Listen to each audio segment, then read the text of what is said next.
Okay, welcome back. So we've previously talked about geometric series test and the nth term test for divergence, and today we're going to talk about a few more tests. So the first one we're going to discuss are integral tests. If f is decreasing, continuous, and positive, it has to be all three of these things. For x greater than or equal to 1 and a is n equals f is then the sum and the integral, then both the summation and the integral either converge or diverge, okay? So if a sub n is equal to f of x, and you've got your sum from n equals 1 to infinity of a sub n, and your integral from 1 to infinity of f of x, and these are equal, right? These are equal. If it's decreasing, continuous, and positive, then both the sum and the integral will either converge or diverge, right? They're going to do the exact same behavior. So this does not mean that the series converges to the value of the definite integral. That is not the same thing.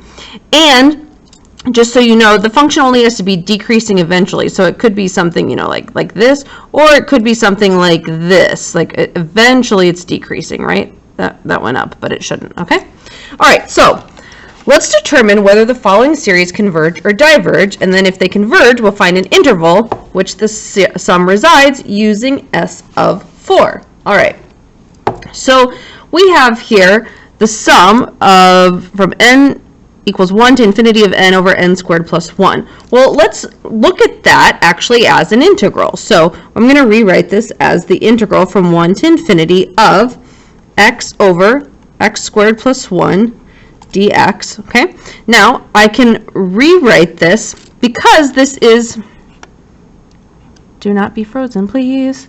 Because this is an improper integral, I can rewrite that as the limit as, I'll use b approaches infinity of 1 to b of x over x squared plus 1 dx. Now, here I've got some u substitution, so u is x squared plus 1, du is 2x dx. So that 1/2 I can bring out actually all the way out front, so 1/2 times the limit as b approaches infinity, 1 to b of 1 over u du. I'm going to substitute back in. So this is going to become 1/2 times the limit as b approaches infinity of the absolute value of, natural log of x squared, that's what I needed, plus 1, evaluated from 1 to b. I didn't really leave myself enough room here, but that's going to be 1/2 times the limit as b approaches infinity of, right, the ln of b squared plus 1 plus the ln of 2. Well, b squared plus 1, that's just going to go to infinity, so that means it's all going to infinity, so this diverges by the integral test. Okay? Since, and I should say since, n over n squared plus 1 is decreasing, continuous, and positive, right? And I should have mentioned that before. So it's decreasing, right? This is bigger, so it's going to get smaller.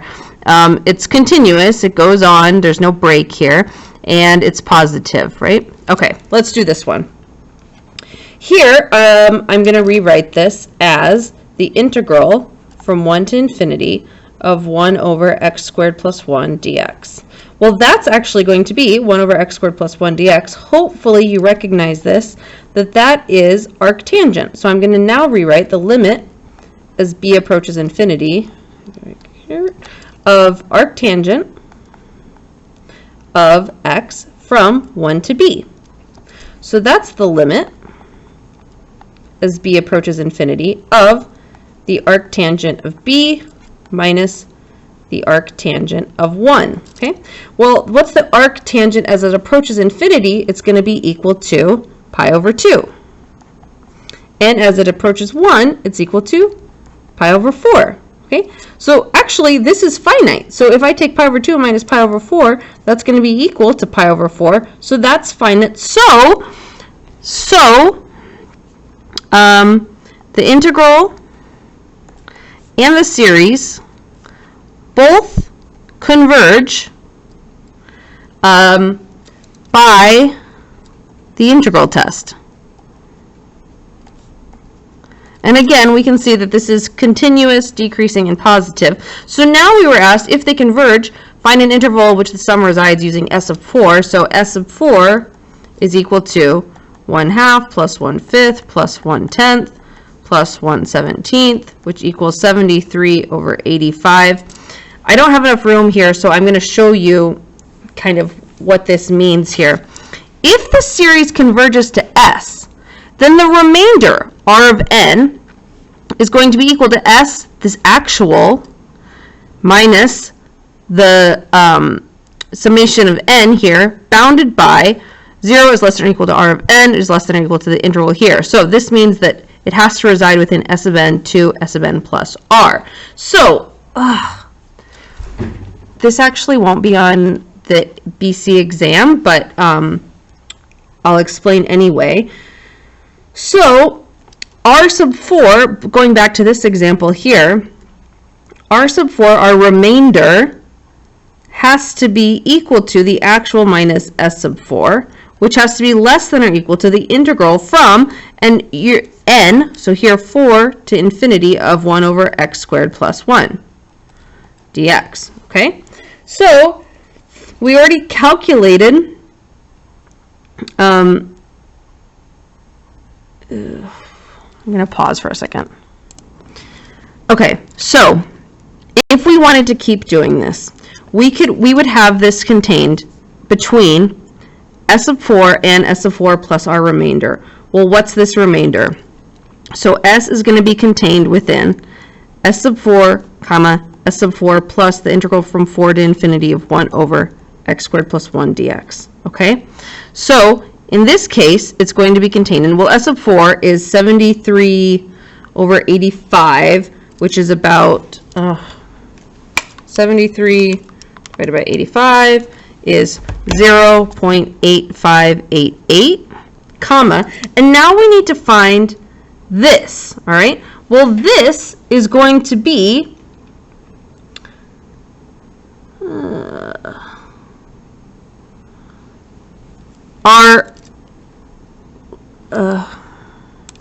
this is going to be, we're going to calculate the limit as b approaches infinity of arctangent, because remember that's this x squared plus 1 arctangent evaluated from 4 to b. So we have the arctangent of b minus, or the limit as b approaches infinity, of arctangent of b minus the arctangent of 4.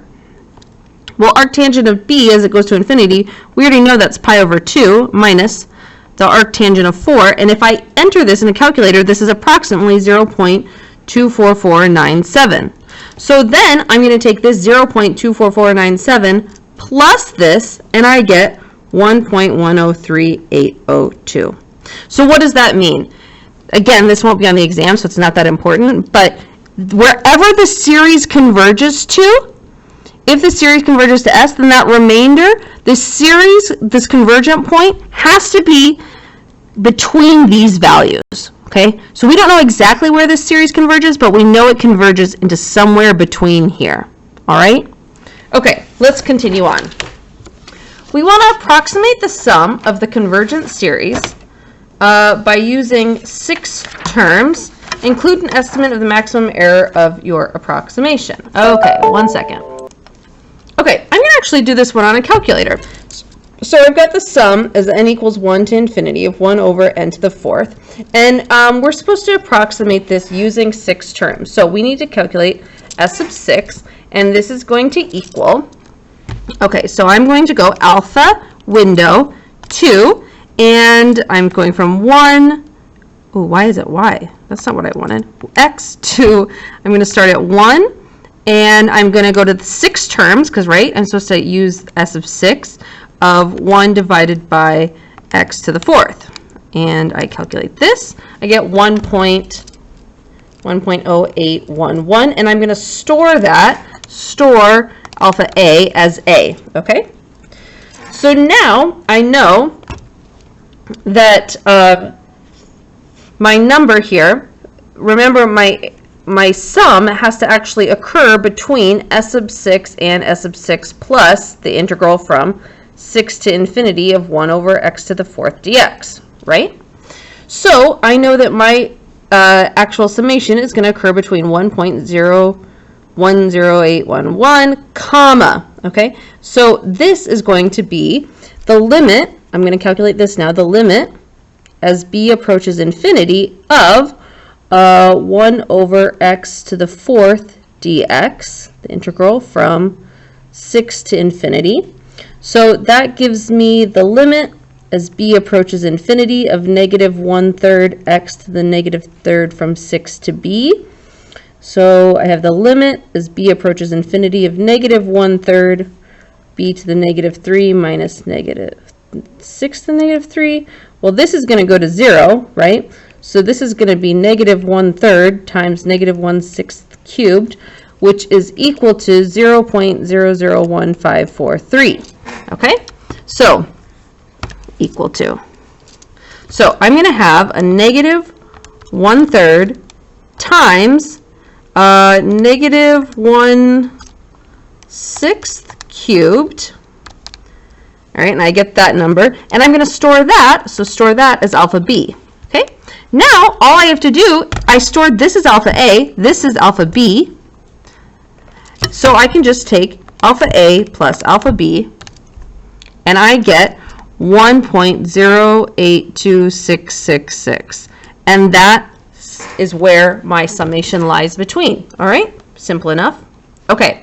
So now let's actually talk about p-series. All right.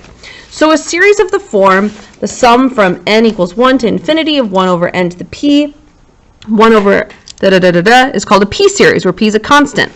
If p equals 1, this is the divergent harmonic series. Divergent harmonic. You've seen that before.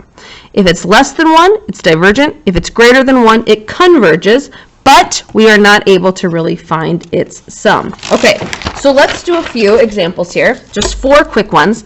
Let's determine if the following series converge or diverge.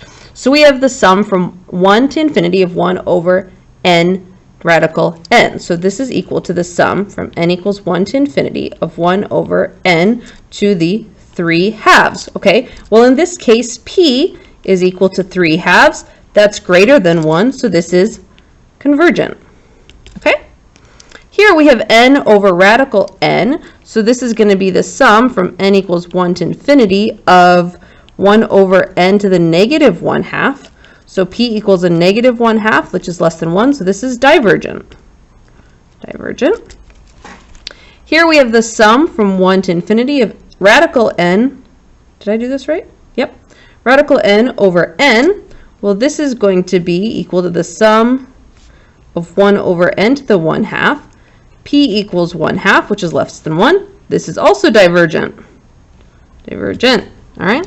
And here we've got a really fun looking number, the sum from n equals 1 to infinity of 9 over 1.01. Well, guess what? P is equal to 1 point, a lot of zeros, 1, which is greater than 1. So this is convergent. All right. That's the integral test and p-series. 2 more tests down in the books. If you have questions, go ahead and leave them in the comments. Bye.